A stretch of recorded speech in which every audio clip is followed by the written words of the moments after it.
ओम नमः शिवाय। आज की रीडिंग होने वाली है वेयर आर यू स्टक। तो ये रहे आपके कार्ड्स। आपकी एनर्जी मुझे लग रही है कि आप इम्पेशेंट हो रहे हो, इम्बैलेंस हो रहे हो।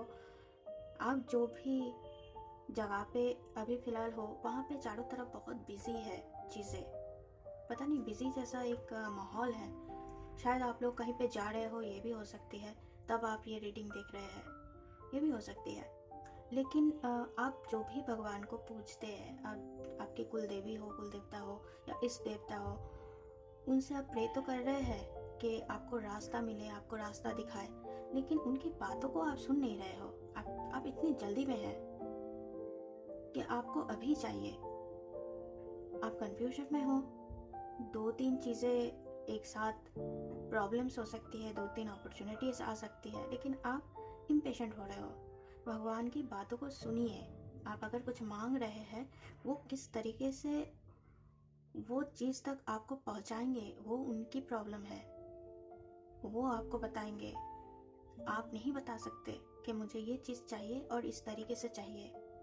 आपके लिए जो भी चीज़ अवेलेबल है उस टाइम पे, या जो भी चीज़ आपके लिए है, ऐसे भी हो सकते हैं आपके कर्मा में वो चीज़ है ही नहीं, आपके लक में वो चीज़ नहीं है, फिर भी आप मांग रहे हो, तो वो चीज़ आपको नहीं मिलेगी। तो इम्पेशेंट मत होइए, किसी को ब्लेम मत कीजिए। तो ये तो थी आपकी एनर्जी फिलहाल। ऐसी कौन सी चीज़ है जो आपको ब्लॉक कर रही है? वो है ये ब्लेमिंग एनर्जी। आपके सिचुएशन के लिए किसी और को ब्लेम करना, या लैक मेंटेलिटी। जैसे आपके पास रिसोर्स जितना भी अवेलेबल है, उतने से ही आप क्या कर सकते हो वो देखिए। ऐसा नहीं है कि दूसरे के पास ये चीज़ है, आपके पास नहीं है, तो आप अपने घर वालों को ब्लेम कर रहे हो। उनके पास वो है, आपके पास क्यों नहीं है? नहीं है, क्या करोगे? खुद बनाओ, लाइफ आपकी है। तो ऐसी कौन सी चीज़ है जो आपको ओवरकम करनी है? अपनी स्किल्स पे ध्यान दो, स्किल पे फोकस करो। एक ही स्किल है तो दूसरा स्किल देखो। क्या टैलेंट है आपके अंदर, क्या खूबियाँ है आपके अंदर? ऐसा कोई भी व्यक्ति नहीं है जिनके पास कोई स्किल्स नहीं है या टैलेंट नहीं है। ऐसे ही हम पैदा नहीं हुए हैं धरती पे। कोई ना कोई ऐसी खूबियाँ आपके पास होंगी ही जो सबके काम आए, या आपके भी काम आए, आपके कुल की रक्षा करे, या आपके कुल में जो भी सारे प्रॉब्लम्स है उसे हील करे। कुछ ना कुछ ऐसी टैलेंट ज़रूर होती है, हम ढूंढ नहीं पाते। हम हमारी लाइफ पर्पस से बिछड़ जाते हैं, माया में खो जाते हैं। उसे ढूंढने की ज़रूरत है। तराशिए अपने टैलेंट को, अपने स्किल्स को दोबारा से ढूंढना ज़रूरी है। यहाँ पे एक जगह पे स्टक मत रहिए। अपॉर्चुनिटी एक आ रही है, वो पसंद नहीं आपको, दूसरा ढूंढिए। या एक ही अपॉर्चुनिटी के पीछे आप पड़े हुए हैं, उसके ही बारे में सोच रहे हैं, और भी बहुत सारे अपॉर्चुनिटी आ रही है जो आप देख नहीं रहे हो। उससे आपकी स्किल्स डेवलप होगी, एक्सपीरियंस बढ़ेगी। हो सकती है वो एक्सपीरियंस आप डॉक्यूमेंट्स में ना लिख सको, हो सकती है वो एक्सपीरियंस आपके रिज्यूमे में ना लिख सको, लेकिन कुछ एक्सपीरियंस होती है जो लोगों के साथ बातें करने से हमें मिलती है, लोगों के साथ मिलने से, उनकी एनर्जीज के साथ शेयर करने से, एनर्जी शेयर करने से हमें मिलती है। वो आप किसी डॉक्यूमेंट में नहीं लिख सकते, लेकिन वो हमारे लाइफ की लेसन होती है। आप इसे ओवरकम करने के लिए आपकी जो जल्दबाजी की नेचर है, इम्पेशेंट नेचर है, इसे काबू में कीजिए। आप बहुत जल्दी बातें भी कर सकते हैं। लोगों की बातें को पहले ख़त्म करने दीजिए। देखिए कि आपकी बातें करना की ज़रूरत है कि नहीं वहाँ पे।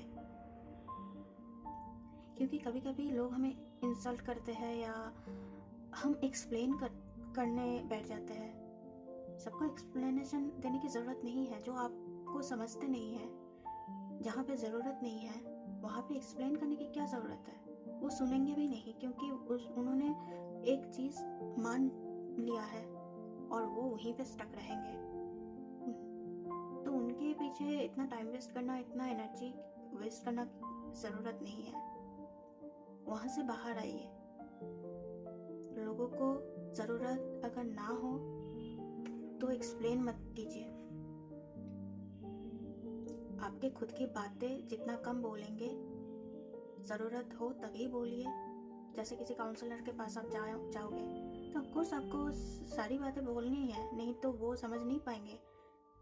और कभी कभी हम समझते भी हैं, लेकिन जब तक दूसरा व्यक्ति हमें परमिशन ना दे, दूसरा व्यक्ति अगर मुझसे बात कर रहे हैं उस टॉपिक पे, इसका मतलब उन्होंने हमें इनडायरेक्टली परमिशन दिया है इस टॉपिक पे बात करने के लिए, क्योंकि वो इसीलिए हमारे पास आए हैं ताकि मैं उनकी प्रॉब्लम को थोड़ी बहुत एडवाइस दे दूँ।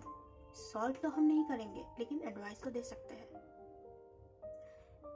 तो वही बात है, जहाँ ज़रूरत है वहीं पे बोलिए। और अगर आप ओवरकम किए तो आपके लिए क्या अपॉर्चुनिटीज़ आ रही हैं? 6 महीने 6 दिन आपके लिए अपॉर्चुनिटी आ रही है न्यू जॉब की, एक सोशल गैदरिंग की।